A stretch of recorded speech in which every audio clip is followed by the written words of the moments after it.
Okay, I guess we can start. Yeah, so today's webinar would be about a hierarchy view. It's going to be shorter than last week's webinar. So if you guys have any questions, please feel free to let me know after the end of the webinar. You can either raise your hand through the Zoom application or you can type it on chat.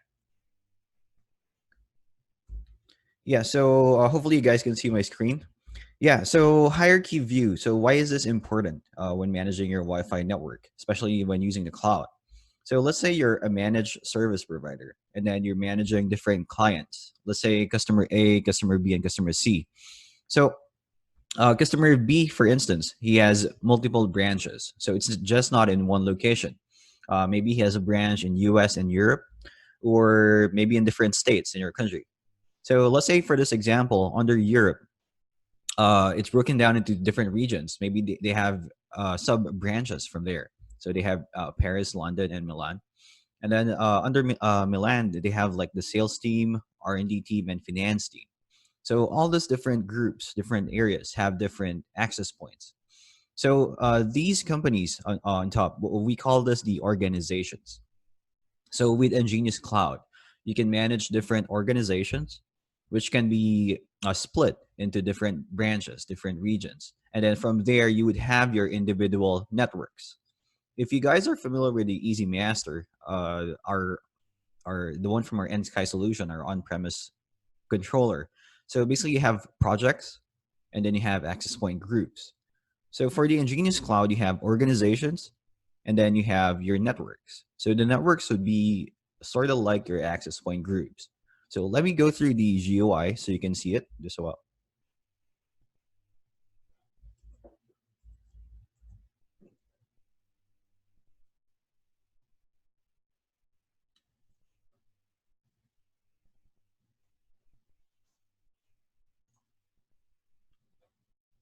Okay, so let me log into the EnGenius Cloud portal.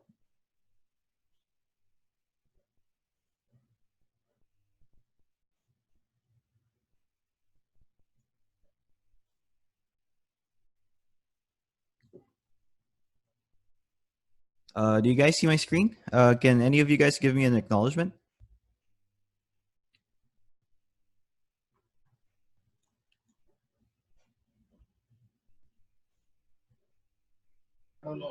Yeah, this is viewable. Okay, that's great. Thank you. Okay, so here on the main screen, on the main dashboard, you notice I have already several organizations. So these different organizations would have different inventories where your access point belong to. For example, under Singapore office, I have three access points here on this organization. So here under NVK organization, I have a totally different set of inventory. So each account can hold no limit on how many organizations you want to create. So we don't limit there. You can create multiple organizations, which could be like different clients that you have. Let's say client A, B, C, etc. So for this demo, let me just create a new organization. So here, if you add an organization, then you create a new one. Let's name this test.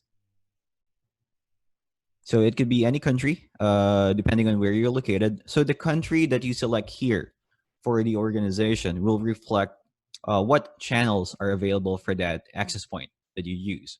So it will follow the regulations that you have for your country. Let's say I select Indonesia. I can only select 4 channels on the 5 GHz side. If I select Singapore, then I have more channels to select too. Time zone here is also critical, so just try to select your correct time zone because this would reflect or it will affect your firmware upgrades. So we have this feature that we call automatic firmware upgrade by schedule. So by default, it's set to Sunday 2 a.m. So that would change depending on what type of time zone that you have. So let's create an organization. I name it test. So you would see here in the bottom, I have my new org. So from here, you can further subdivide this organization. Let's say, let me create another folder.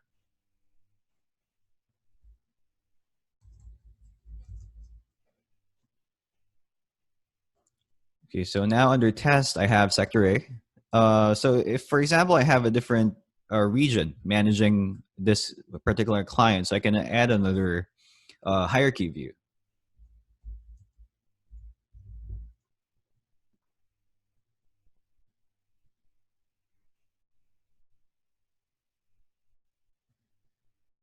Okay, so now I have two sectors.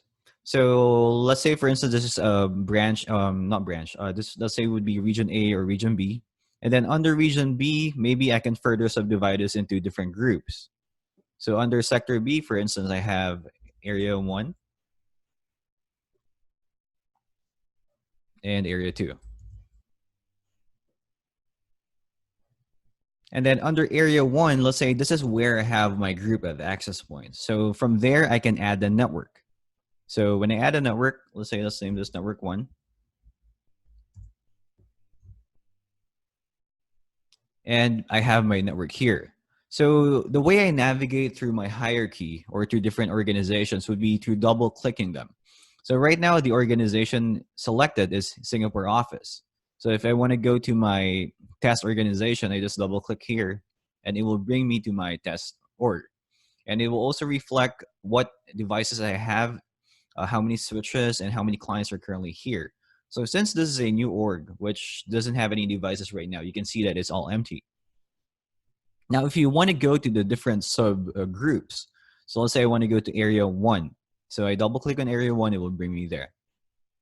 And then if I want to go to the specific network, which is network 1, so same thing, I just double click and it will bring me to that network. So from here, I have different categories already. I have different networks. Let me just add another network.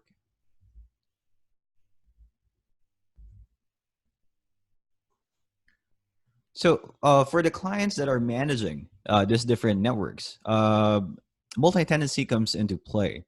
So let's say I want one person dedicated on managing network 1 under area 1. So how can I do that? On the bottom part of your dashboard on the lower left corner, you would have this icon that looks like two people next to each other. So when I click there, it would reflect who are the team members right now as part of your multi-tenancy. So right now it's just me because I'm the one who created this org. So from here, I can like modify which areas I can manage and that.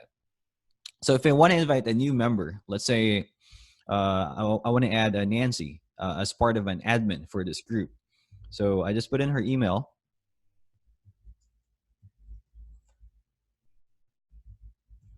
And then select how I want her to manage the network. Would it be specific to network 1? Let's say I want to make her an admin for network 1. So the rest would be blocked off if it's selected as none. If I make her a front desk, if I give her front desk access, then she can manage the vouchers for network 1. If I select viewer, that means she can only see all my settings on this particular network, but she won't be able to configure anything. She would be blocked from configuring. If I want to make her an admin of the whole organization, so here under test, the main org that we created, I just select admin and automatically should be able to view the entire thing. So let's say I want to make her an admin, I click on apply. By the way, you can key in multiple emails at the same time. So our cloud system would send an email to Nancy, informing her that she'd been invited to manage this particular organization. And then from there, when she logs in, let's say she only has one org, she would see an additional new organization, which is my test organization.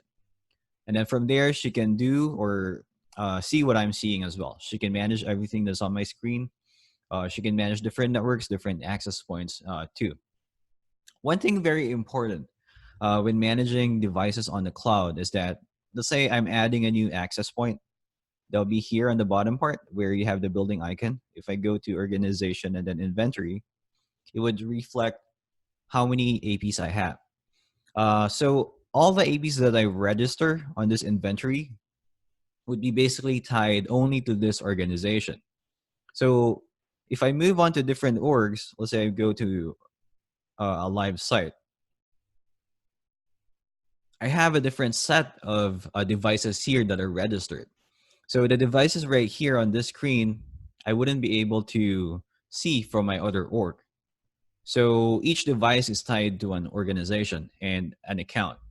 Uh, so if, for example, you try to register an access point, and then let's say you have different organizations, and then you ventured onto the other org, and then you couldn't find your AP. You thought that you could register it. Maybe just try to look on your different organizations. Maybe you have registered your AP somewhere else.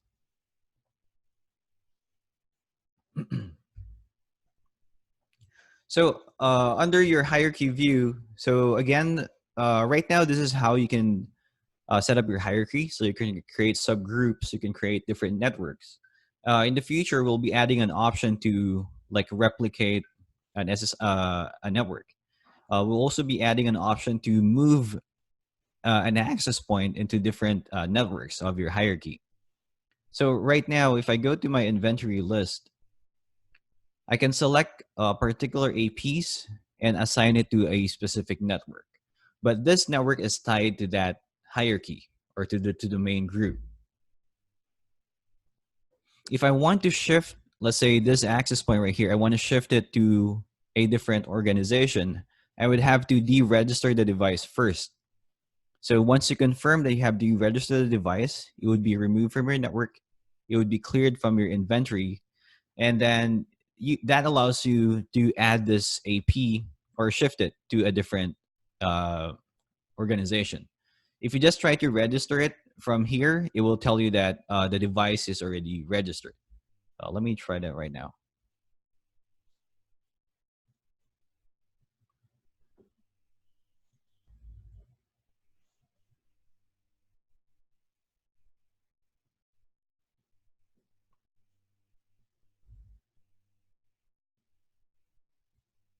Yeah, so you would get this error message if you're trying to register an access point that's already part of an existing org. So to be able to shift this AP to a different organization or a different account, you would have to unregister or deregister the device first, which is from the inventory.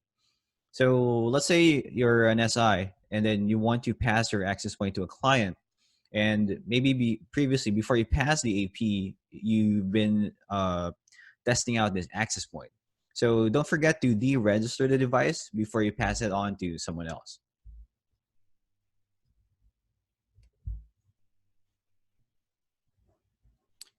Okay, let me check if you guys have any questions. Just a while. Let me pull up chat.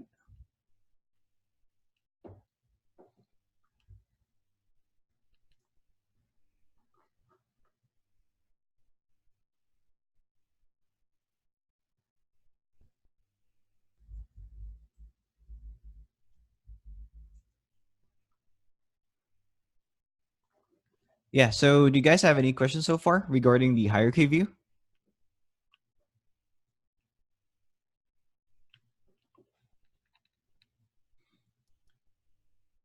Okay, so good question here from Wong. So he's asking if the AP is factory reset, will you be able to add this AP to a new organization or to a new account?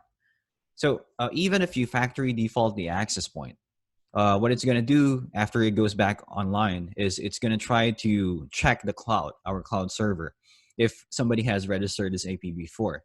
So if it detects a registration on our server, then it will just pull back the policies from there. It will reapply the old settings before factory defaulting it. So if you just factory default the device and then move it to a different, and then you just try to register it using the serial number, you wouldn't be able to register it unless you totally deregister the unit.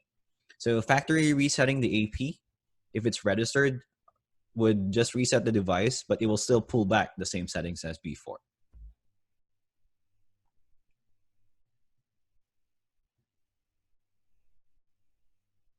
Okay, another question here is, let's say an SI created one account. Can they manage, let me see. Can they manage multiple clients at the same time? So yeah, if you're a managed service provider, this could be your different clients. So let's say here is your client A, and then client B, client C, etc. So if you're the one hosting the management for your clients, you can do so using the cloud. It'll be easier because you can see an overview of all the devices that you're managing through different clients. By the way, I forgot to mention. So when you enable multi-tenancy, let me go to a live view here just a while.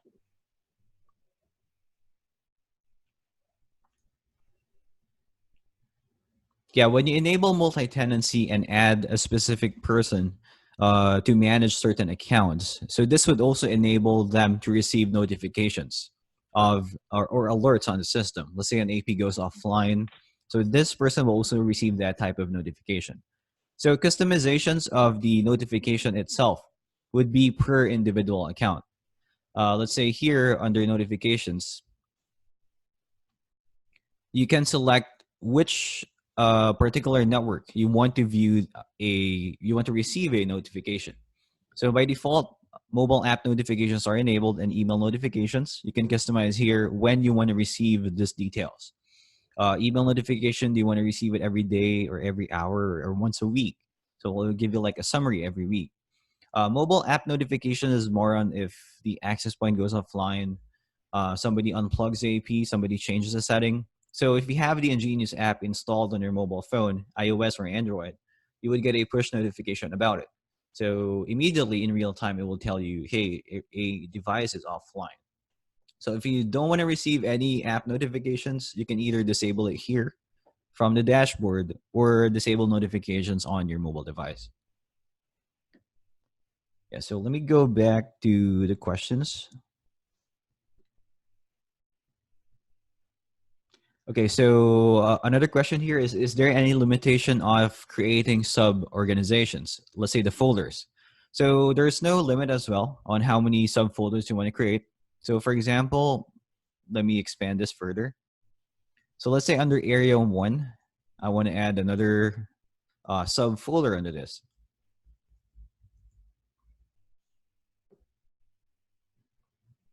So under area 1, I have region A, and then let's say I want to add another subnetwork.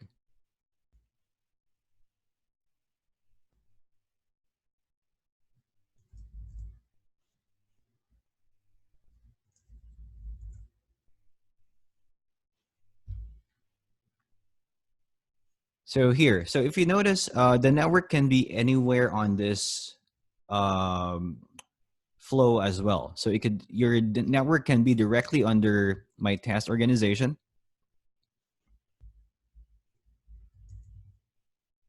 or it can be under the different subcategories. So it depends on how you're managing your networks and how you're managing different clients, depending on how large the client is. Okay, so another question here is, can I provide access to a specific client depending on the organization? So yeah, you can do so. So let's say you want to assign another person to be just a viewer and you want him to view only network B. So you can do so by keying in the email of that person, just select network B as a viewer. If you want to share multiple networks, then just select multiple as well.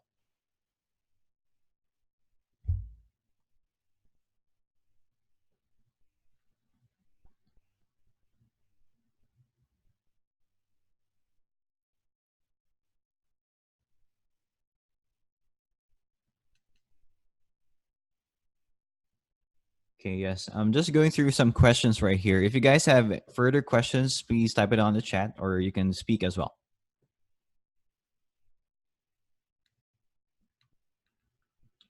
Okay, one question here is, does the cloud support Trill protocol? Uh, can you try to expand what Trill protocol is?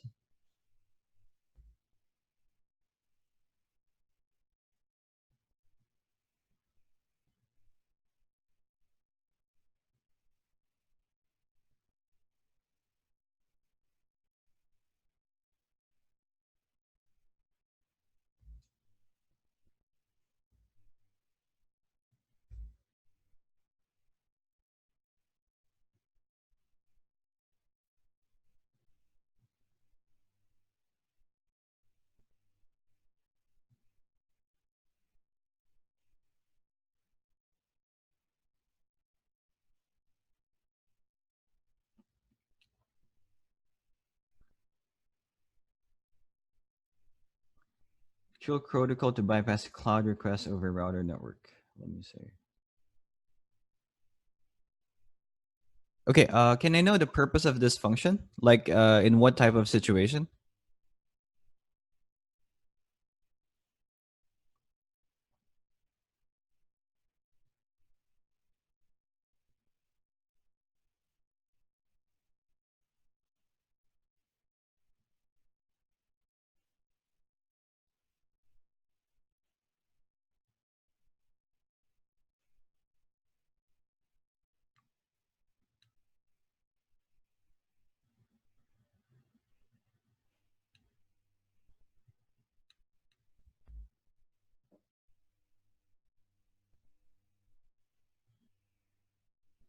Okay, so site A devices after a router and firewall.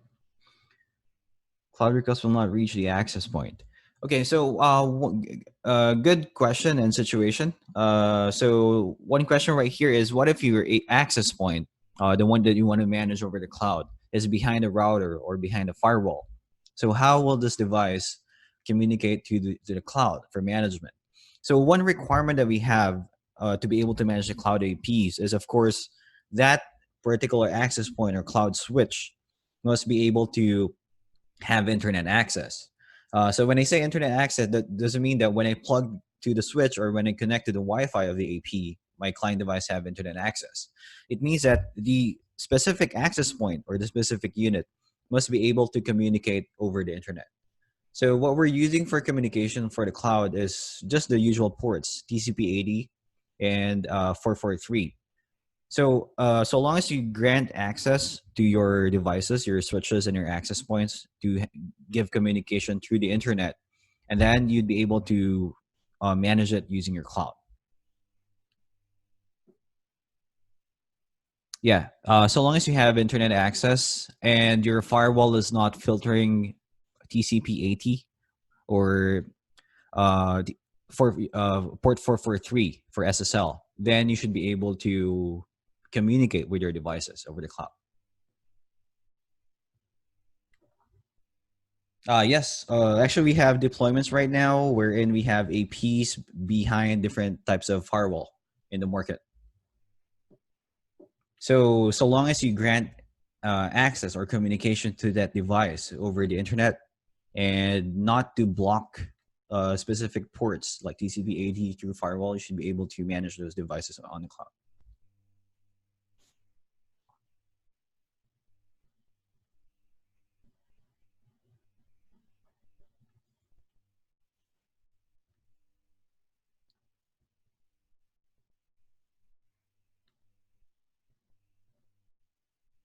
Yeah. By the way, since we're on the screen right now for your multi-tenancy, so you can also see a summary of your users. So for example, here I can check when they last logged in. For example, here, this one is, if I mouse over, let's say I go to Michael. So Michael has access to EnGenius Office Network, third floor network, and the test network. If I go to Munchang's, he has access to EnGenius SG Office as a viewer. And then I can also check when they last log in from here. So I can also modify their security type. So when I click on actions and modify, I can change what type of restrictions they have. Are they just a viewer? So I can add more networks from here. And if I want to make him an admin, I can do so from here as well.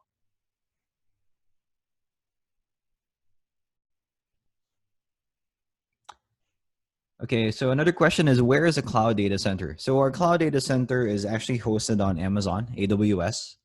So on AWS, we're using a FaaS design or function as a service. So I think in the previous webinar, I've discussed a bit about our server. But basically, when using a FaaS type of service, this reduces downtime on the system. So you have good SLA or service level. And then whenever we add certain functions on the cloud, let's say I want to add analytics. I want to add IoT management. Maybe I want to add location-based tracking in the future. So we'll be able to do this on the background without having to put our cloud service offline or under maintenance. Because usually when you're hosting a cloud service, and then you want to add certain features, what other brands would do is go under maintenance to be able to apply these new changes on the system. So we'd be able to upgrade our system on the fly, and we'd be able to expand our hardware if needed. Let's say you have more clients on the system. So this, if I'm managing the cloud, if I'm an SI or I'm an MSP, I won't see this happening on my side. I would just have a smooth connection over the cloud, managing the APs without any disruptions.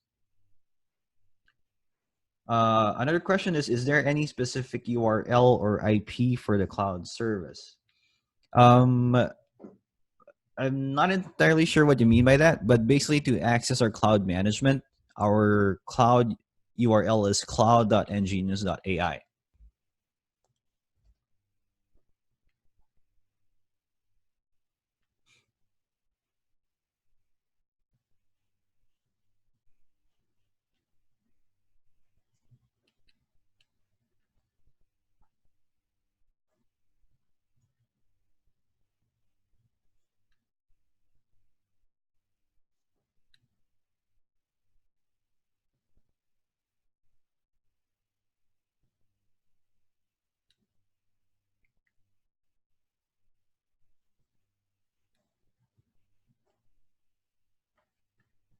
Okay, guys. So if you have any questions, just keep them coming. Just a while, let me read a few here. Towards the end of this webinar, by the way, Nancy will be announcing something, so stay tuned for that.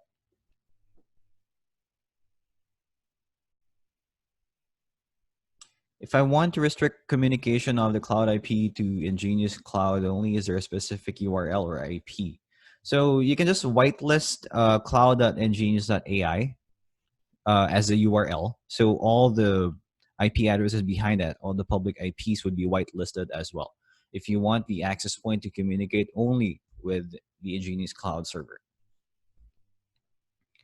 Another question here is how many days are data stored on the cloud? So we have two tiers for this. We have the free version, and then we have the enterprise version. So the free SMB version, you'd be able to host up to 7 days of statistics or data managed on the cloud. For the enterprise license, you can manage a 1-year duration of records. So statistics, analytics, client connections, all that information will be stored for 1 year on the cloud. But our enterprise license wouldn't come until next year, sometime around November. So right now, whatever you see on the cloud, you can use freely on a part of the free account.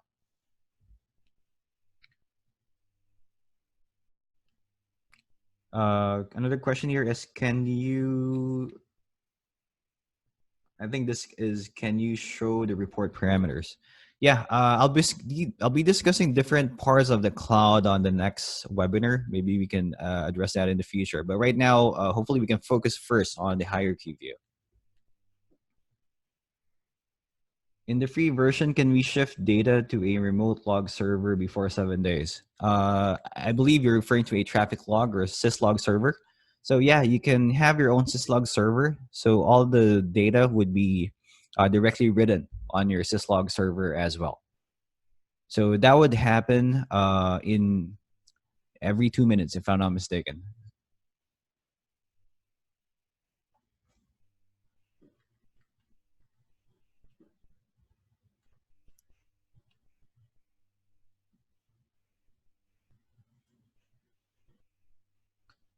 By the way, on the hierarchy, so let's say you already created your hierarchy, you already created your network, but you realize that you have the wrong time zone selected.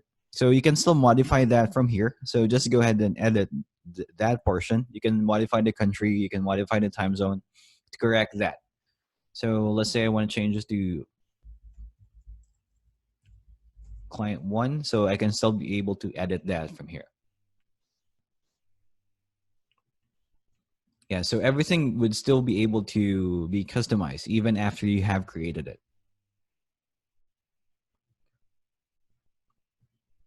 And if for some reason you want to delete a specific hierarchy or network, you can just do so from here as well. So on the right-hand portion, when you select a network or a subfolder, you can just click on delete, and then it will ask you to confirm. If you have devices here, let's say, for example, right now I have a network inside, so it's preventing me from deleting it. Just to ensure that you don't have any devices before you perform the delete. So let me delete the network. And then try to delete the subfolder again. Okay, so now it's letting me. So this also prevents you from accidentally deleting your entire network, losing all your settings.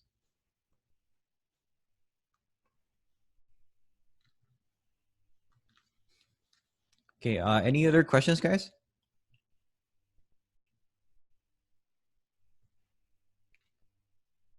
If no more questions, I'll pass over the mic to Nancy, and she has a short announcement for you. Thank you.